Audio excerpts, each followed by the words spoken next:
start in the NFL here. We'll recap week 11 here. And, as always, we're going to be doing our draft. Now, Ethan, have you ever gotten the first pick? No. Oh, it says he's muted. Did he mute himself? Asked to unmute. Oh, nope. Can't hear him. And the technical difficulties just continue.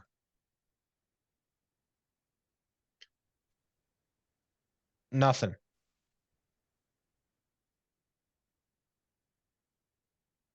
Uh-oh. What in the world? I don't know. Almost seems like this week's just not meant to happen. It is. Maybe it's not. I don't know. Oh, now he's getting his. Oh, there Hello? he is. Hey, Now I can hear you. There it is. we Okay, figured you're it back. out. But Ethan, have you ever gotten the first pick in the in our pick'em drafts? No, and it's probably never going to happen. So I've just accepted I will pick second or third for the rest of my life. Okay, well, so maybe to bring around some good juju here, I have switched things up. And instead of doing our favorite teams, we're going to go with the teams that our favorite teams are playing. So, Ethan, you will, if you get the first pick, it'll be a Bears helmet. Yeah, Grant, the one time I'm cheering for him. Yeah, the buddy. Raiders. And Just me, win, baby. Me, Washington. So, Just we're win, gonna- baby. In the hat, and with the first pick. Helmets flying everywhere. Yeah, helmets flying everywhere. It's like Hey, it's just look in- 2003. Just look in the hat and see which one's not there. It's a fair point. Yeah, I got it, but I was gonna have to pick it up anyways, so Not necessarily. I'm not a slob. Oh, come on. In theory, I was You're- I was very proud of myself. I had probably the most productive Sunday I've ever had in my life. I woke up, went to church, got groceries, came home, washed my sheets and my regular clothes. I actually didn't let my clothes sit in the dryer all day and wait like, oh, it's 9 o'clock. I'm just gonna go to bed. I actually folded everything. I cleaned my house. I did a full on, I vacuumed. I have laundry in Cleaned the the dryer from toilets, cleaned the Saturday. bathroom. It Nice. was. Yep. You what? I have clothes in the dryer from Saturday. Oh, I was me last week. I actually still have some that are hanging up that I don't dry or put in the dryer. But with the first pick, Oh my God, he dropped it again. we lose my another. God, I'm like a intoxicated? Raiders. I just fumbled it. Or are you Travis Kelce? Hey, Or I might be Travis or Kelce. Alexander Madison. You know, we could go all day here, Alexander guys. Madison, Joshua Dobbs, yeah. And Hey, the Joshua first Dobbs pick was illegal. That shouldn't count. is. Oh yeah, Ethan's gonna have to wait another week. Well, Raiders. what else? The Bears fail again. Yep, and now in the toilet bowl. Ethan, dropped you're it picking again. second. I hope I get third Ethan- round robin, baby. Ethan, Or you're picking snake. second. I got Snake order. third. So God damn Grant. it, second's the worst. we're starting off here. Now. Who is your surprise team in the NFL this week? Surprise team. All right. Well, normally we don't have anything good to say about this state, but they got a big win on Sunday. I'm going to go with the Green Bay Packers. It's fair. They're gentlemen. On Sunday, sure, they were playing the Chargers in a Brandon Staley-led defense, so anyone should get some good yards on them and some points. But they had 397 yards of total offense. The most impressive part about that, Jordan Love had 322 yards in the air. And a stat you're not going to believe, but that was Green Bay's first 300-yard passer since week 17 in the 2021 season. Ooh.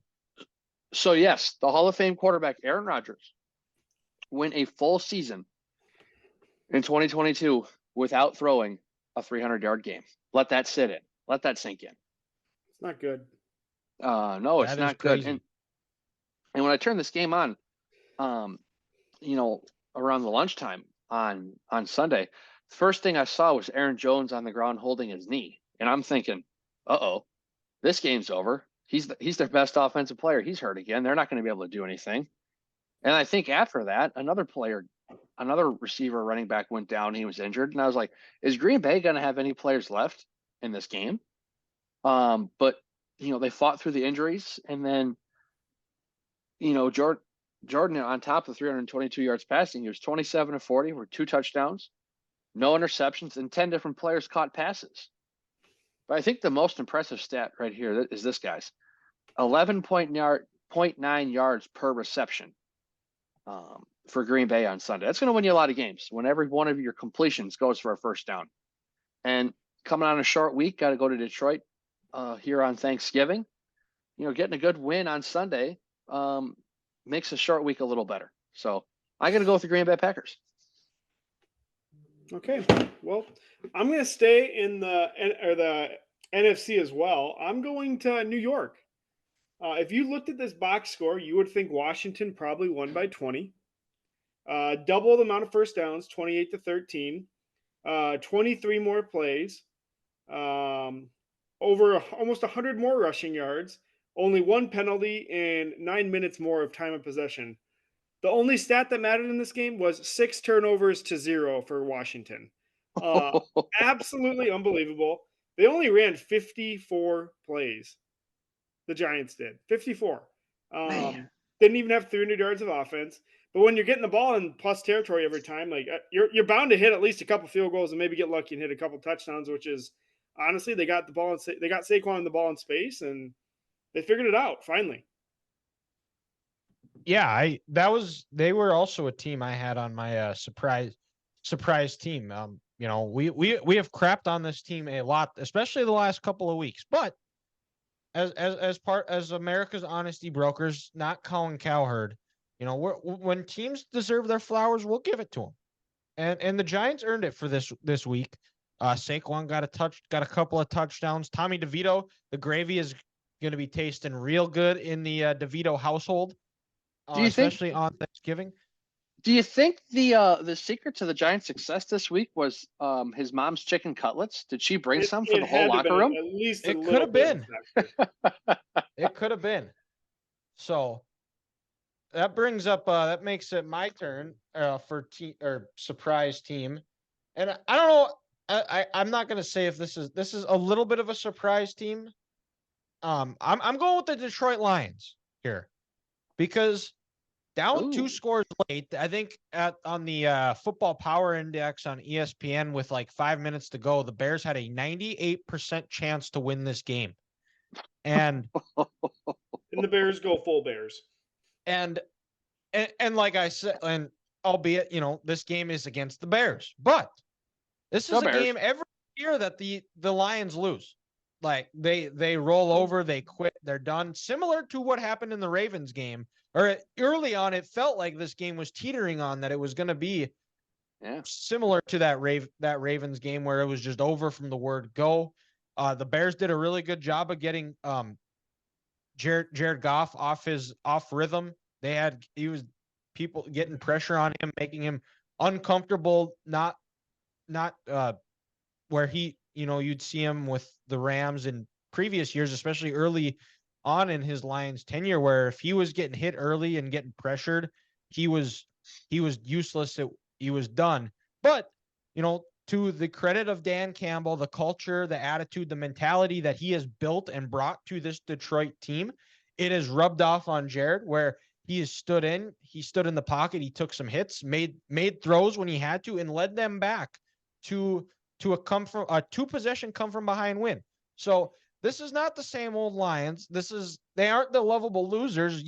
They keep this train rolling. They might be that team nobody's gonna like, but the Lions this week are my surprise team of the week.